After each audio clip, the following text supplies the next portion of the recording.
Mencionaste que antes de atacar a Irán, tienen que debilitar o destruir el eje de resistencia, desde Líbano hasta Irak y luego hasta Yemen.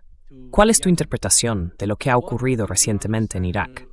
Básicamente, el nuevo gobierno está intentando llevar a cabo una operación para destapar la corrupción, para luchar contra ella.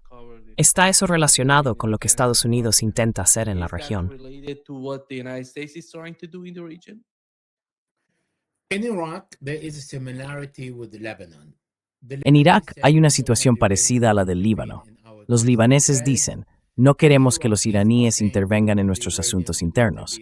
Y los iraquíes dicen lo mismo, no queremos que los iraníes intervengan en nuestros asuntos internos. Sin embargo, en el Líbano, el presidente, Joseph Aoun, fue nombrado por los estadounidenses y los saudíes. Y en Irak, la coalición más grande eligió a Nouri al-Maliki como primer ministro porque tenían la mayoría en el parlamento. Pero Donald Trump dijo no lo quiero a él, quiero a Ali Zaidi. Ese es mi hombre.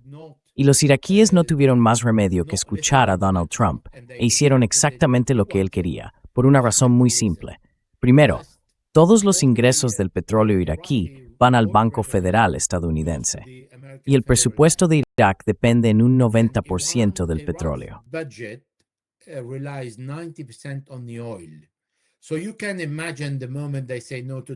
Así que puedes imaginarte lo que pasaría en el momento en que digan que no a Donald Trump. ¿Qué podría ocurrir en Irak? Con los millones de funcionarios que hay que pagar cada mes, tienen que recibir sus sueldos. Eso provocaría otra revolución dentro de Irak por la falta de dinero. En realidad, están atrapados, por decirlo suavemente, por los estadounidenses. Ese es el dictado de los estadounidenses. Ahora bien, los estadounidenses han bombardeado Irak durante esta guerra. Los israelíes también han bombardeado Irak varias veces. Los estadounidenses atacaron a las fuerzas de seguridad iraquíes en la frontera con Siria, en Karbala, en Ghurf al-Sakhar, que ahora se llama Ghurf al-Nasr, en Bagdad, en Salah al-Din, en distintos lugares, diciendo que esas fuerzas les estaban atacando. Y se trata de fuerzas de seguridad iraquíes regulares.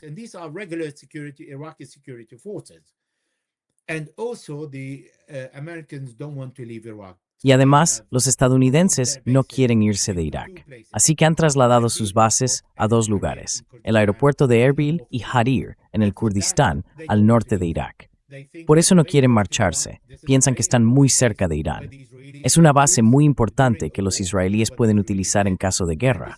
Eso fue lo que hicieron los israelíes, y desde esa base pueden salir los kurdos anti-iraníes para atacar Irán. De hecho, Donald Trump nos dijo que había armado a los kurdos y les había enviado armas, pero estaba descontento porque decía que no las habían usado. Eso era lo que decía el presidente Erdogan de Turquía. Si los kurdos intervienen, voy a entrar yo por Irán, Turquía, Siria e Irak. Iran, Turkey, and Syria and Iraq, they don't want a state for Kurdistan.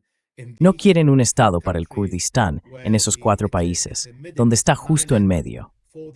Sería como una isla que los israelíes y los estadounidenses podrían explotar a su antojo.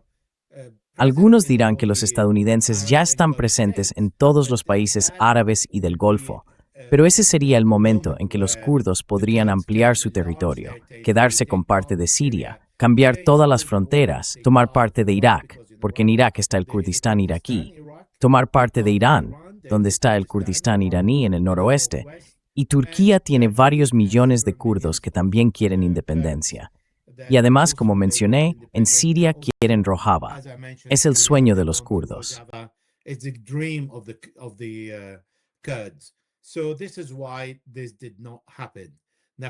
Por eso esto no ocurrió. Naftali Bennett, el ex primer ministro israelí, nos dijo que envió miles de unidades de Starlink para que los iraníes pudieran usarlas en sus comunicaciones, de modo que pudieran recibir orientación durante los disturbios que pudieran iniciar dentro de Irán. Así que, por todas estas razones, entendemos que el objetivo de Estados Unidos es en realidad privar a Irán de todos sus aliados y de sus apoyos. En Líbano, tienen a Hezbollah implicado en la guerra contra Israel, así que Hezbollah está muy ocupado allí.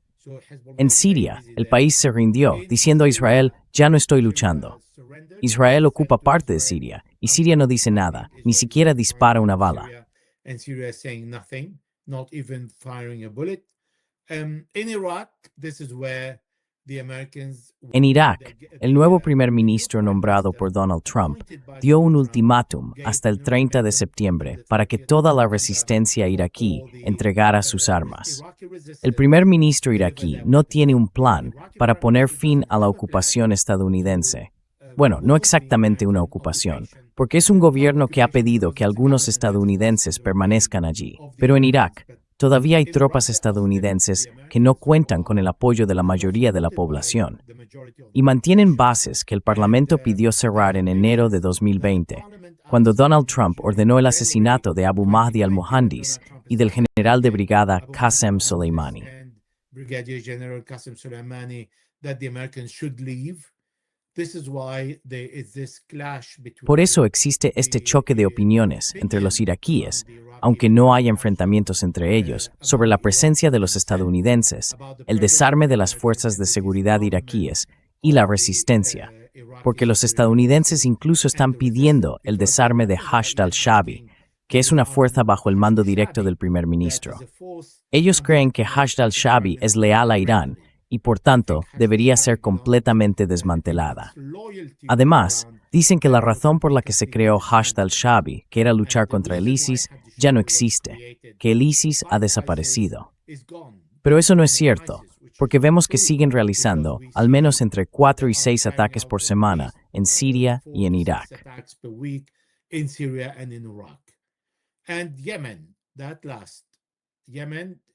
Y Yemen, ese último, Yemen. Irán dijo durante la última guerra que el estrecho de Hormuz no sería el único paso marítimo que se cerraría, sino también Bab el-Mandeb, el Mar Rojo y el Mediterráneo. Y al decir eso, significa que Irán tiene otros planes para Bab el-Mandeb. Por eso en los últimos días hemos visto movimientos de los grupos pro-saudíes y pro-emiratíes hacia Sanaa, preparándose para una guerra contra Ansarullah. Hasta hoy, Yemen sigue bajo sanciones y no está utilizando Bab el-Mandeb como herramienta de presión, como hace Irán, para que se levanten esas sanciones. Y creo que después del estrecho de Hormuz, Yemen será el siguiente en actuar y dirá, si no levantáis las sanciones, haré exactamente lo mismo. Y eso es lo que temen los estadounidenses. Pero el primer objetivo ahora es desmantelar a todos los aliados de Irán y aislar completamente a Irán. And isolate Iran completely. ¿Cree que el gobierno, el nuevo primer ministro de Irak, será capaz de desarmar a Hashd al-Shaabi o a esos grupos, Hezbollah, como también los llaman en Irak, esos distintos grupos que hay en el país?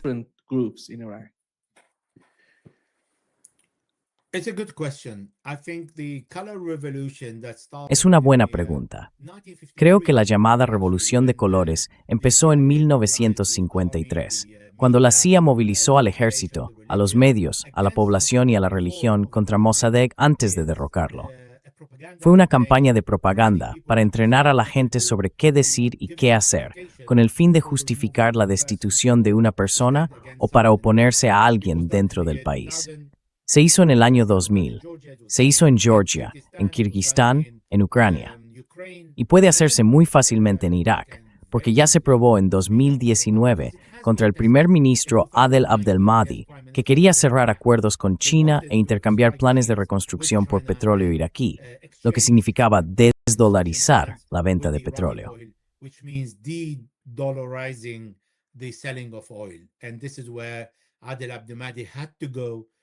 Y ahí es donde Adel Abdelmahdi tuvo que irse. Y los estadounidenses fueron muy hábiles al hacerlo, presentándolo como un levantamiento de la población contra la corrupción existente. Porque te lo digo, llevo en Irak desde 2003 y viví allí 9 años. La primera persona más corrupta después de Saddam Hussein fue Paul Bremer, justo después de la invasión. ¿Por qué? Porque él y su esposa también firmaban todos los acuerdos, todos los contratos, incluso la retirada de los tanques de Bagdad. Ali tenía documentos en aquel momento que se entregaron a su esposa por 50.000 millones y que daban un subcontrato de 900.000 a una empresa iraquí para retirar los tanques dañados y destruidos de Bagdad.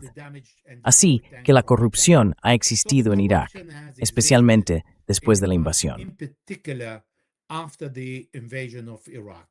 And corruption is something that the Americans adore. Y la corrupción es algo que a los estadounidenses les encanta ver en un país.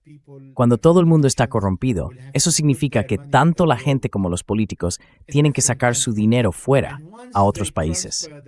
Y en cuanto transfieren su dinero al extranjero, porque no pueden mantenerlo dentro del país, de lo contrario, los descubrirían con esas sumas. Y eran sumas enormes. Un ministro de Defensa robó $900 millones, pero lo atraparon y huyó a Dubái pensando que podría escapar. Así que los políticos robaron miles de millones de dólares. Y una vez que tienen su dinero fuera, es fácil para los estadounidenses decir, bueno, ahora te sancionamos a ti y a tu dinero, y no recibirás ni un céntimo a menos que hagas lo que queremos. Así que la corrupción en Irak es real. So the corruption in Iraq is real. Until now they don't have 24 hours. Hasta ahora, no tienen electricidad las 24 horas del día por parte del gobierno, un proyecto que costaría menos de $20,000 millones. Y mientras tanto, Irán ha estado gastando cientos de miles de millones en otras cosas. Pero esto es algo que los estadounidenses pueden aprovechar. Lo que hizo este primer ministro fue enviar a las fuerzas especiales para detener a políticos iraníes importantes, miembros del Parlamento, el director general del Departamento de Petróleo y responsables de varias instituciones donde habían acumulado decenas de millones de dólares en distintas formas, en efectivo, en oro, en todo tipo de cosas. Y se presentó a sí mismo como el líder contra la corrupción. Todo el mundo le adora.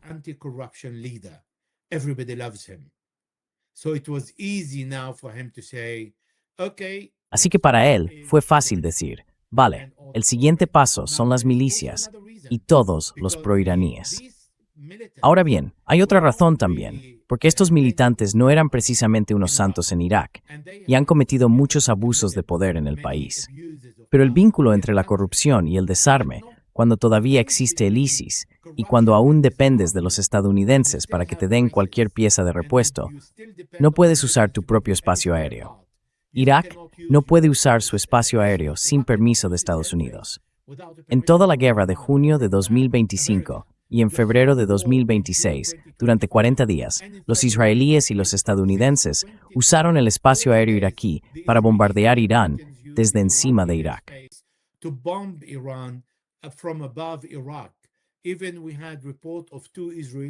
Incluso tuvimos informes de 2 bases israelíes en el desierto de Irak, cerca de Negev, en la frontera con Arabia Saudí. Fueron desmanteladas y retiradas cuando se descubrieron. Así que Irak está completamente bajo el control del ejército estadounidense y no tiene soberanía. Entonces, ¿cómo se puede ir y darle a los estadounidenses lo que más desean, pensando que eso puede servir de apoyo a Irán, cuando algunos de esos grupos sí apoyaron a Irán durante esta guerra y atacaron las bases estadounidenses? Para los estadounidenses, ese es el objetivo. Y ahora Irak se está encaminando a ofrecerles exactamente lo que quieren.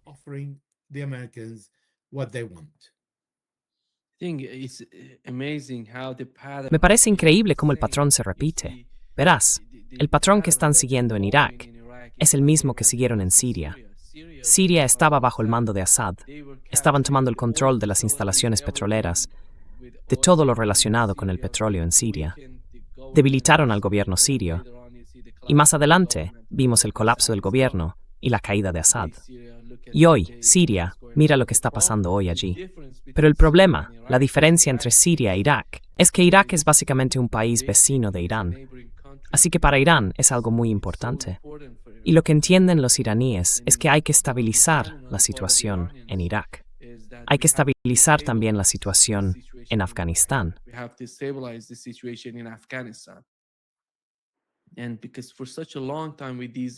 Y porque durante tanto tiempo, con esas guerras interminables en Oriente Medio, Irán se ha visto profundamente afectado por ellas. No solo por la inmigración o por los problemas que llegan desde el otro lado de la frontera. Son problemas básicos para Irán, preocupaciones fundamentales para los iraníes. Pero cuando va más allá de eso, todo gira en torno a los actos de resistencia. Volviendo al Líbano, que ahora mismo es tan importante, vemos la diferencia entre el presidente del Líbano y parece que está intentando obligar al general iraní Haikal a ir en contra de Hezbollah. ¿Cómo entiendes las diferencias que están surgiendo dentro del gobierno libanés? ¿No está eso relacionado con Hezbollah? Porque da la impresión de que el presidente está presionando al ejército, que si no me equivoco, es aproximadamente un 50% chií, para que actúe contra Hezbollah.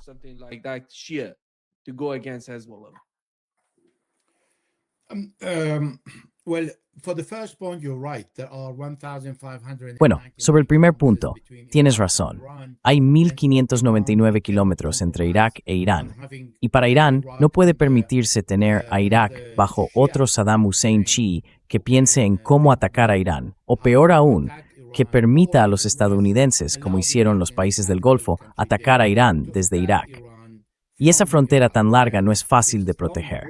Estamos hablando de casi 1.600 kilómetros, o sea, unas 900 y pico millas. En cuanto al Líbano, hay una estadística del ejército que dice que la mayoría de sus miembros no son chiíes.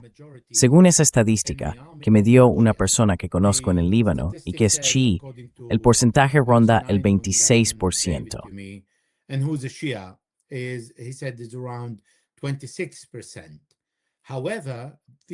Sin embargo, hay suficiente gente como para dividir al ejército si éste quisiera tomar una posición contra los libaneses del sur.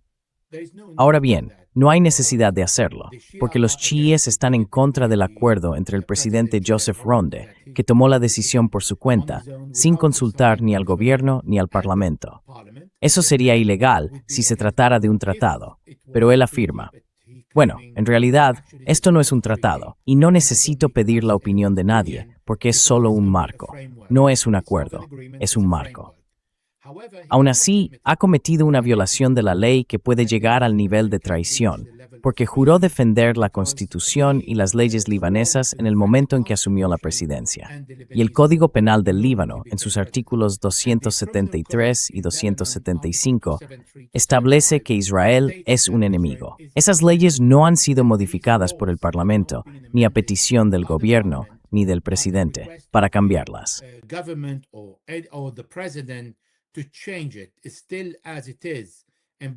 Sigue igual que antes, y al ordenar negociaciones directas con los israelíes, ha violado la ley libanesa.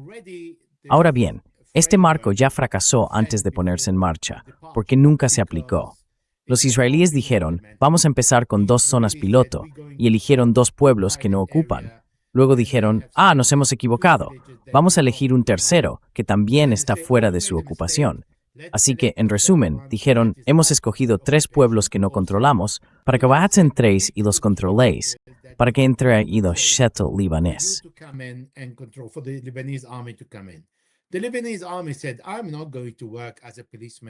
El ejército libanés dijo: no voy a ser de policía para los israelíes, para ayudarles y salvarles, ocupando una zona que no pudieron atacar ni ocupar, porque creen que la resistencia libanesa allí es muy fuerte. Y con 5 divisiones, los israelíes no lograron ocuparla. Así que ahora quieren que el ejército libanés haga su trabajo.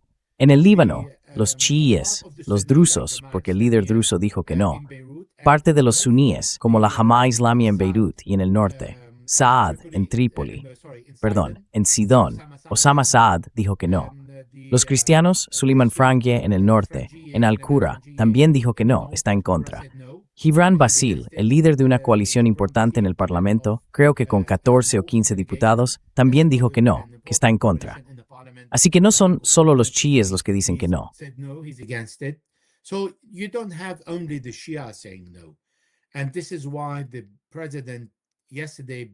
Y por eso el presidente ayer dio marcha atrás, cambiando parte de la terminología y citando un punto inexacto que él mismo había aprobado. Dijo algo así como: bueno, esto no es obligatorio, es una elección. Pero nada en el acuerdo, en su marco, es una elección. No hay ninguna mención a la retirada israelí. No hay ninguna mención a un calendario para esa retirada. Y lo más grave es que los israelíes pueden verificar en cada pueblo o posición si Hezbollah sigue allí o no. Eso significa que pueden entrar en cualquier zona junto al ejército libanés y los estadounidenses para comprobar si aún hay armas de Hezbollah o no. La mala fe se ve claramente cuando Hezbollah se retiró del sur del río Litani y durante 15 meses no disparó ni una sola bala contra Israel. Aún así, Israel siguió bombardeando a Hezbollah, matando a más de 513 personas y continuó ocupando varias colinas en el sur del Líbano. Pasaron de 5 a 6, luego a 7, y destruyeron casas civiles en las zonas que ocupaban. Rechazaron cualquier llamada del gobierno libanés, que había logrado convencer a Hezbollah de desarmarse al sur del Litani, y durante ese tiempo el ejército libanés hizo estallar 5.000 depósitos de armas. Y aún así, Israel dijo que no. Así que lo que dijo el primer ministro de Israel, Benjamín Netanyahu, un fugitivo del Tribunal Penal Internacional por crímenes de guerra, fue: nunca nos retiraremos de la zona de seguridad. Incluso el acuerdo que está firmando, en el que se habla de replegarse y no de retirarse, ni siquiera eso quiere cumplir. Y su ministro de Defensa, Israel Katz, dijo exactamente lo mismo. Así que la situación en el Líbano ahora es que Hezbollah está esperando a Irán.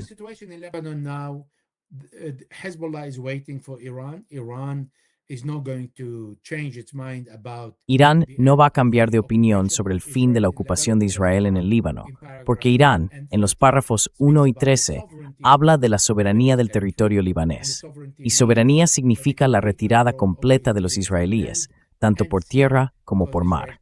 Porque Israel se quedó con el yacimiento petrolífero de Cana, que debía ser explotado por varias empresas, conocido como el Bloque 9. Y además, Israel dijo que iba a ocuparlo junto con la zona de seguridad. Por eso, en este momento, Hezbollah no está disparando contra los israelíes y está esperando a que terminen los 60 días. Sí, después de esos 60 días, los israelíes rechazan la firma de Donald Trump en el acuerdo e Irán insiste en no renovar el párrafo 1. Entonces Hezbollah retomará la confrontación con los israelíes en el territorio libanés ocupado. With the Israelis in the occupied Lebanese territory.